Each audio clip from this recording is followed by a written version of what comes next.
Happy Monday. Welcome back. Are we really in week 4 of virtual learning? I really enjoyed reading your good, not so good week recaps on the Edpuzzle, and you spent the week researching 3 colleges of your choice. This week, we're going to continue your college research process as you respond to an essay prompt that may show up on some of your college applications. Common App, which we'll get to next week, has a variety of essay prompts that you may have to respond to. There's a list of 7 different prompts on the website. You're going to find essay prompts such as, some students have a background, identity, interest, or talent so meaningful they believe their application would be incomplete without it. If this sounds like you, please share your story. Or reflect on a time when you questioned or challenged a belief or idea. What prompted your thinking? What was the outcome? Number 5 says, discuss an accomplishment, event, or realization that sparked a period of personal growth and new understanding of yourself or others. I'm going to link the website that lists all of these prompts. If none of these seem to resonate with you, then you also have option number 7, which asks you to share an essay on any topic of your choice. It can be one you've already written, one that responds to a different prompt, or one of your own design. So maybe it's just something you've thought of on your own time or something you feel really passionate about. Right? And I didn't read all the prompts to you, so please be sure to take a look at these 7 ideas and try to think about which one makes the most sense for you to write about. Okay, so before I go into how this assignment's going to work on Google Classroom, I wanted to share 2 short videos that I found on the Common App website. The first one responds to the question, what are your tips for writing the personal essay? Let's take a look. One of the biggest tips that I always give my students is to make sure that your authentic self comes through.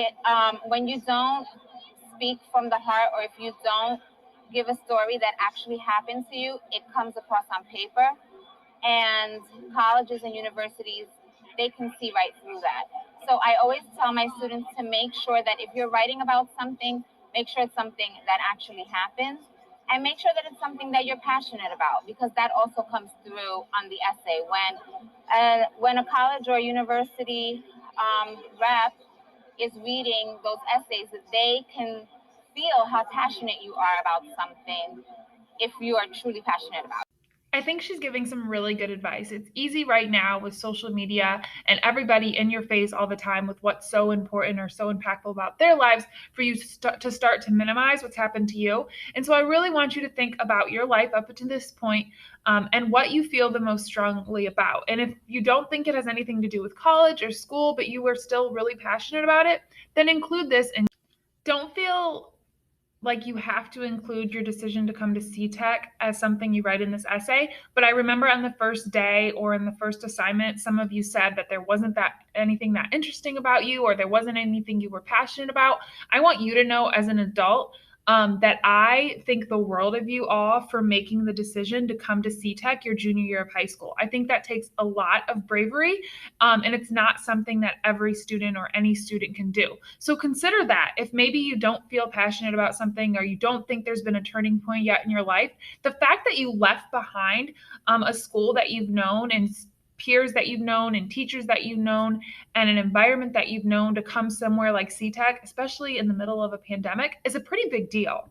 All right, the second short video I want to show you is someone who works for admissions in a college, and she is telling you what they look for in a student's essay. Let's take a look. We look for in essays a student to be themselves. We read a lot of essays, and there's a lot of great things students have to say, but we really want to find something that makes you shine. Who are you besides your test scores and your GPA? We look for students to speak in their own voice. We also, of course, look for grammar. We look for spelling, so make sure you ask them to double check your work, read it over again and again, sometimes read it out loud, because that helps too, just to make sure it sounds okay to you. We also look for something that, again, makes you unique. So really take the opportunity to shine, be creative, be funny, be yourself. Okay, so now that you've heard some advice, let me explain to you what it's going to look like on Google Classroom. This assignment is called the Personal Statement Essay, but the really cool thing about it is that you're going to be able to use this document to then put onto your college applications. So the Common App will allow you to paste it or upload it directly from Google Docs. So my thought is that this is something that I'm going to use for this class, but you're also going to be able to use for the next year.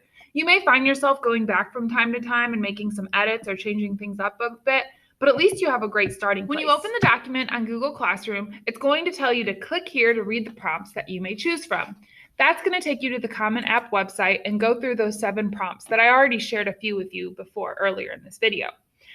I also encourage you to click on the button that says See Rubric, and it's going to show you how I'm going to be scoring this assignment. So this week you have this Edpuzzle video. I did post another short Edpuzzle video. It's 8 tips on the Common App, and then you're going to do the personal statement essay. Before I sign off though, I wanted to show a clip from my government class video, so I apologize if some of you have me for government. You've already seen this, but there's an issue that I'm running into with some of you on Google Classroom that I wanted to hopefully correct.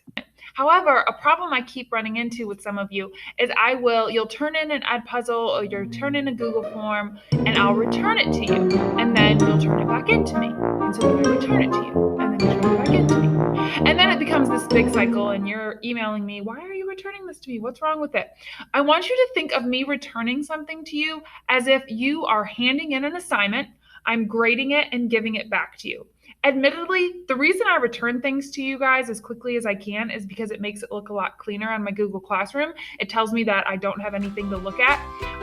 But I think some of you are thinking that I'm returning it to you because it wasn't done or it wasn't done correctly. And if that's ever the case, I'll always be sure to leave a comment on Google Classroom to let you know what I might be looking for.